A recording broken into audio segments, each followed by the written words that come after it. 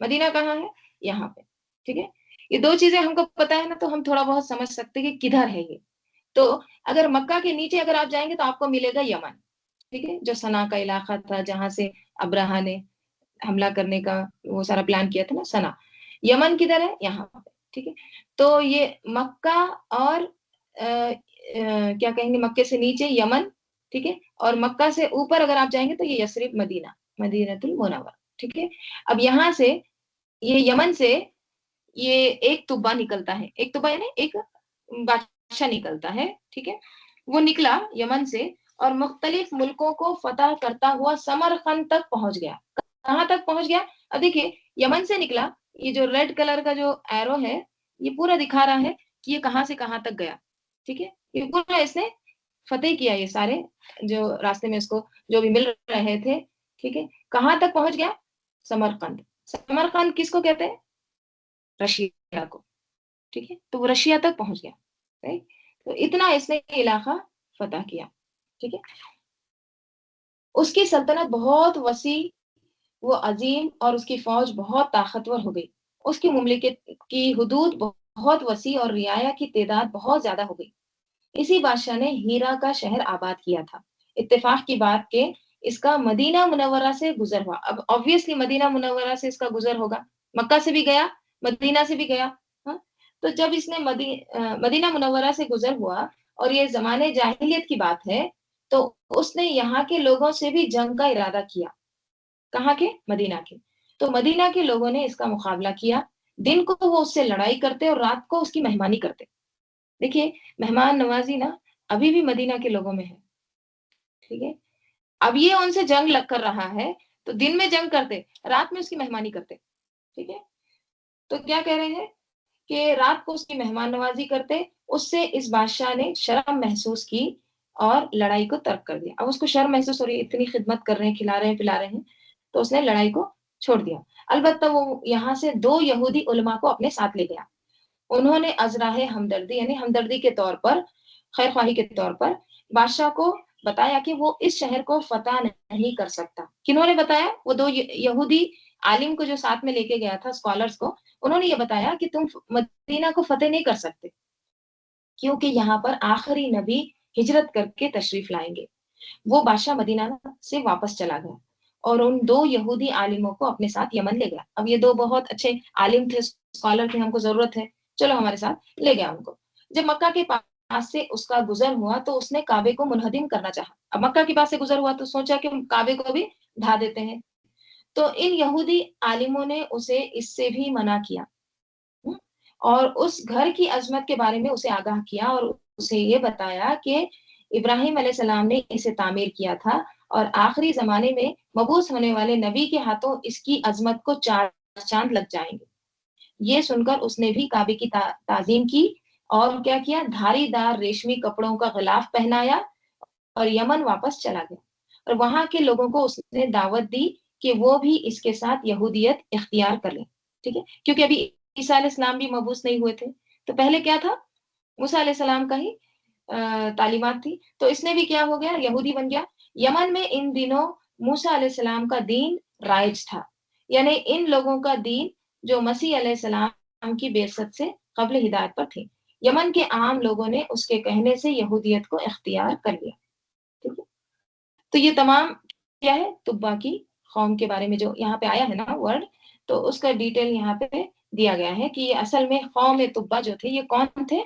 یہ دراصل یمن کے بادشاہوں کا لقب تھا. اور یہ ایک جو بادشاہ تھا اس نے بہت ساری ترقی کی تھی، ٹھیک ہے، بہت اس نے فتوحات کی تھی اور پھر اس طرح سے اس کا پورا بیک گراؤنڈ آیا ہے. تو اللہ تعالیٰ یہاں پہ کہہ رہے ہیں کہ کیا یہ اہل مکہ زیادہ بہتر ہے، یعنی ایک چھوٹی سی سٹی میں تم اپنے سردار ہیں، یا پھر یہ قوم تبا؟ دیکھو ان کی کہاں سے کہاں تک ان کی سلطنت، انہوں نے کتنا غلبہ حاصل کیا تھا. تم بہتر ہو یا قوم تبا؟ لیکن ان کا بھی کیا ہوا حال؟ وہ بھی ہلاک ہو گئے، رائٹ. اور والذین من قبلہم اہلکناہم انہم کانوا مجرمین، اور وہ لوگ جو ان سے پہلے ہوئے ہم نے انہیں ہلاک کر دیا اور یقیناً وہ کیا تھے؟ وہ مجرم لوگ تھے، ٹھیک ہے. اور دیکھیے یہ جو قوم تبا کے بارے میں نا، عرب لوگ نا اپنے شاعری میں ان کے بارے میں ان کے قصے وغیرہ بیان کرتے تھے. مطلب ان کی جو عظمت تھی نا، ان کی جو تعظیم، ان کی صلاحیتوں کے بارے میں یہ عرب لوگ اپنی شاعری میں اس کا ذکر کرتے تھے، تو ان کو پتا تھا. ٹھیک ہے، تو اللہ تعالیٰ کہہ رہے ہیں کیا یہ بہتر ہے یا پھر قوم تبا. لیکن ان کا بھی حال کیا ہوا، سب جو مجرم تھے نا سب کو ہم نے ہلاک کر دیا. ٹھیک ہے، سب ختم ہو گئے.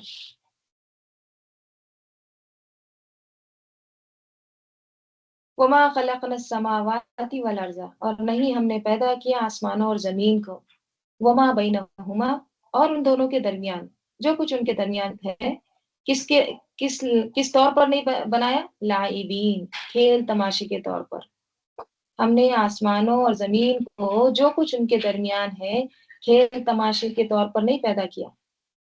ٹھیک ہے، ٹھیک ہے. دنیا میں آنے سے پہلے اگر تمہاری موت ایک لاشعوری کی کیفیت تھی تو یہ نہیں ہو سکتا کہ پیدا کرنے کے بعد سب کچھ دینے کے بعد جب تم یہاں سے جاؤ تو بے مقصد چلے جاؤ. ہم نے یہ سب کچھ بے مقصد نہیں بنایا ہے. نہ آسمان، نہ زمین، نہ جو ان دونوں کے درمیان ہے، کوئی بھی چیز بے مقصد نہیں پیدا کی ہے، لائبین نہیں ہے. ما خلقناہما، اور نہیں ہم نے بنایا ان دونوں کو، کس کو؟ آسمان اور زمین کو، الا، مگر، بالحق، حق کے ساتھ. ولکن اکثرہم، اور لیکن ان کی اکثریت، لا یعلمون، نہیں وہ جانتے. اکثریت کے پاس علم ہی نہیں ہے. ٹھیک ہے، تو یہ دونوں جو ہے یہ سب کچھ ہم نے ایک مقصد کے تحت بنائے. اب آپ دیکھیے، آسمان ہو یا زمین ہو یا ان کے بیچ کی چیزیں، جیسے بادل دکھتے ہیں آپ کو، رائٹ؟ ان میں سے کوئی بھی چیز ایسی ہے جو ایک دم ایسی ہی بن گئی ہیپ ہیزارڈلی، بے ترتیب، یا بغیر مقصد کے، بغیر منصوبہ بندی کے، ہم، بغیر ڈیزائن کے، بغیر شیپ کے، بغیر پلان کے، ایسی بن گئی؟ ایسا نہیں ہے. اگر ایسا ہوتا تو کوئی کام بنتا ہی نہیں. جیسے اگزامپل بادل ہے، بادل اوپر چڑھے جا رہے ہیں، ٹھیک ہے، right؟ اور وہ اوپر بنتے جا رہے ہیں، بنتے جا رہے ہیں، برس رہے نہیں ہیں. تو پھر کیا ہوتا؟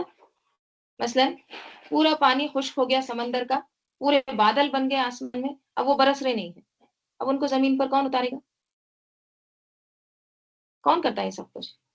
کیا بغیر تدبیر کے ہو گیا یہ ایسی، بغیر پلاننگ کے؟ کوئی ہے جو ان تمام چیزوں کا خالق ہے، مالک ہے، مدبر ہے. اسی طرح آسمان پر سورج ہے، چاند ہے، ستارے ہیں. کبھی ایسا نہیں ہوا کہ رات کو چاند نکلا ہو اور ساتھ میں سورج بھی نکل آیا. الشمس ينبغي لها ان تدرك القمر، کبھی ایسا نہیں ہوا. کبھی سورج جا کے چاند کو نہیں پکڑتا ہے. کبھی رات کے اندر جا کے دن نکل جاتا ہے. وَلَلَّيْلُ سَابِقُ النَّهَارِ، نہیں ہوتا ہے. تو یہ سب کچھ اتنی ترتیب کے ساتھ جو چل رہا ہے، یہ اللہ کی پلاننگ ہے، اللہ کی منصوبہ بندی ہے. یہ ایسی نہیں ہو گیا، لائبین نہیں ہے. یہ سب کچھ ایک پلاننگ کے تحت چل رہا ہے. اسی لیے تم یہ سب کچھ تعمیر کر رہے ہو. تمہارے یہ جو تمدن ہے، تمہارا یہ جو شاندار سیولائزیشن ہے، یہ سب کچھ کس بنا پر ہے؟ کیونکہ یہ سب ایک اپنے اپنے دائرے میں کام کر رہے ہیں. ٹھیک ہے، اللہ کی اجازت سے یہ سب کچھ ہو رہا ہے. اللہ نے ان سب کو مسخر کیا ہے، اور یہ بے مقصد نہیں ہے، خود ہی نہیں بن گیا. ٹھیک ہے، اگر ان میں ترتیب نہ ہوتی، ان میں پلاننگ نہ ہوتی تو پھر نظام نہیں چل سکتا. تو اللہ نے ہر چیز کو بامقصد بنایا ہے، حق کے ساتھ بنایا ہے، جیسا ہونا چاہیے ویسا ہی بنایا ہے. الا بالحق، ٹھیک ہے، ہر ایک کو کام کا بنایا ہے. ہر ایک چیز کا سائز، شیپ، وزن، اس کا رنگ، اس کا شکل، اس کی خصوصیت، سب پلانڈ ہے.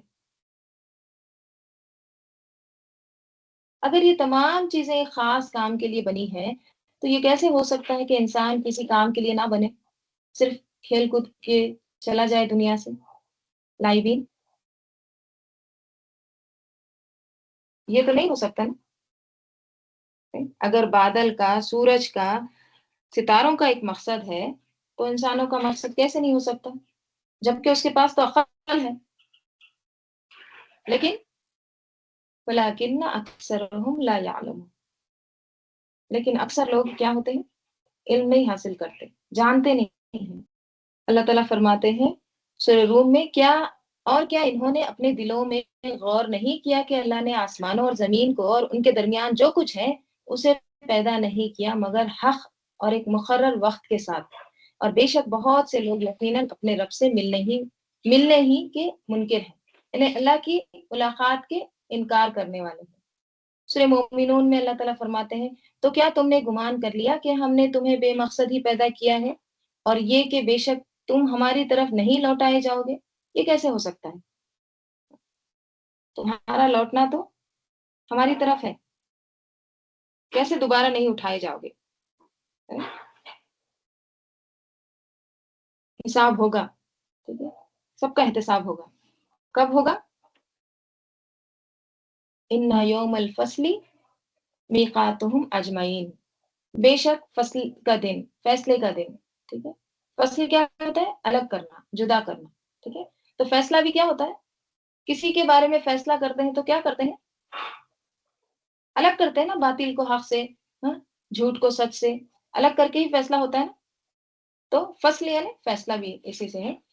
ان یوم الفصل، بے شک فیصلے کا دن، میقاتہم، اس کا وقت، اوکے، اس کی میقات، اس کا مقررہ وقت، ٹھیک ہے، یعنی اس کا مقررہ وقت ہے، اجمعین، سب کا، یعنی بے شک فیصلے کے دن ان سب کے لیے ایک طرح سے کیا ہے، مقررہ وقت ہے، اور وہ کیسا ہے؟ ایک دم میقات ہے، اس کا وقت طے شدہ ہے۔ یوم، جس دن، لا یغنی، نہیں کام آئے گا، نہیں غنی کرے گا، مولن، کوئی مولا، کوئی مددگار، اوکے، کوئی دوست، ان سے، مولن، کوئی مددگار، یعنی کوئی دوست کسی دوست کے کام نہیں آئے گا، شیئن، کچھ بھی، ولا ہم، اور نہ ہی وہ، ینصرون، مدد دیے جائیں گے۔ اللہ تعالیٰ کہہ رہے ہیں اس دن، کس دن؟ قیامت کے دن، کوئی دوست، مولا کون ہوتا ہے؟ مولا یعنی وہ دوست، قریبی دوست جو ہر وقت ساتھ دیتا ہے، قریب ترین تعلق رکھنے والا، خواہ وہ دوست ہو یا رشتہ دار ہو، کوئی بھی ہو، جو بھی آپ کا قریب ترین ہے نا، ایک دم کلوز، وہ بھی اس دن کام نہیں آئے گا۔ لا یغنی مولا عن مولا شیئا ولا هم ینصرون، کوئی دوست کسی دوست کے کچھ کام نہیں آئے گا، ولا هم ینصرون، اور نہ ہی وہ مدد دیے جائیں گے، ان کو کسی طرح کی مدد بھی نہیں ملے گی، ٹھیک ہے۔ جیسے اللہ تعالیٰ سورہ مومنون میں فرماتے ہیں، پھر جب سور میں پھونکا جائے گا تو نہ تو اس دن ان میں خرابتیں رہیں گی اور نہ وہ ایک دوسرے کو پوچھیں گے۔ تو یہاں بھی اللہ تعالیٰ کیا کہہ رہے ہیں کہ اس دن کوئی کسی کا دوست کچھ بھی کام نہیں آئے گا، چاہے کتنا بھی قریب ترین رہو، اور نہ ہی ان کو کہیں سے مدد دی جائے گی، الا، سوائے، مر رحم اللہ، سوائے اس کے جس پر اللہ رحم کرے، بس وہی پار لگے گا، ٹھیک ہے۔ انہ هو العزیز الرحیم، بے شک وہ، ہوا وہی، ٹھیک ہے، ہو کی ضمیر بھی اللہ ہی کی طرف، اور ہوا بھی، یعنی وہی، بے شک وہی، العزیز الرحیم، بہت زیادہ غالب ہے، اور رحیم، بہت زیادہ رحم کرنے والا، ٹھیک ہے؟ اللہ کی رحمت ہی ہے جو انسان کو دوزخ سے بچا سکتی ہے، اللہ، سوائے، من رحم اللہ، جس پر اللہ رحم کرے، کوئی شخص بھی اپنے اعمال کی وجہ سے جنت میں نہیں جا سکتا۔ اللہ کا رحم پانے کے لیے ہمیں کیا ضروری ہے پھر؟ اللہ کے لیے عاجزی اختیار کریں، بندگی اختیار کریں۔ دیکھیے، جب تک عاجزی اختیار نہیں ہوتی ہے نا، جب تک بندہ مٹتا نہیں ہے، تو پھر اس کے اندر وہ جو تکبر ہے وہ نہیں جائے گا، اور جب تک تکبر نہیں جائے گا تو ساری برائیاں ختم نہیں ہوگی۔ اس لیے حقیقی عاجزی جو ہے وہ اختیار کرنا ضروری ہے، اور جب عاجزی آئے گی تو پھر وہ اللہ کے رحم کے قابل ہوگا۔ اسی لیے کہا گیا نا، رائی کے دانے کے برابر بھی اگر تکبر ہوگا تو وہ جنت میں جانے کے لیے کیا ہوگا؟ رکاوٹ بنے گا انسان کے لیے۔ تو اللہ تعالیٰ کہتے ہیں الا من رحم اللہ انہ هو العزیز الرحیم، سوائے اللہ جس پر رحم کرے بلا شبہ وہی نہایت غالب اور خوب رحم کرنے والا ہے. اللہ تعالیٰ ہم سب کو عمل کی توفیق عطا فرمائے. آمین. انشاءاللہ اس کے آگے کل دیکھتے ہیں.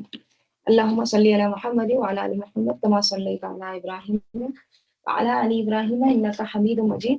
اللہم بارک علی محمد وعلی آل محمد کما بارکت علی ابراہیم وعلی آل ابراہیم انک حمید مجید. اللہم آنس وحشتی فی قبری. اللہم ارحمنی بالقرآن العظیم واجعلہ لی اماما ونورا وہودا ورحمہ. اللہم ذکرنی منہ ما نسیت وعلمنی منہ ما جہلت وارزقنی تلاوتہ آناء اللیل وآناء النہار واجعلہ لی حجۃ یا رب العالمین. سبحانک اللہم وبحمدک نشہد ان لا الہ الا انت نستغفرک ونتوب الیک. سبحان ربک رب العزۃ عما یصفون وسلام علی المرسلین والحمد للہ رب العالمین. والعصر ان الانسان لفی خسر الا الذین آمنوا وعملوا الصالحات وتواصوا بالحق وتواصوا بالصبر. السلام علیکم ورحمۃ اللہ وبرکاتہ.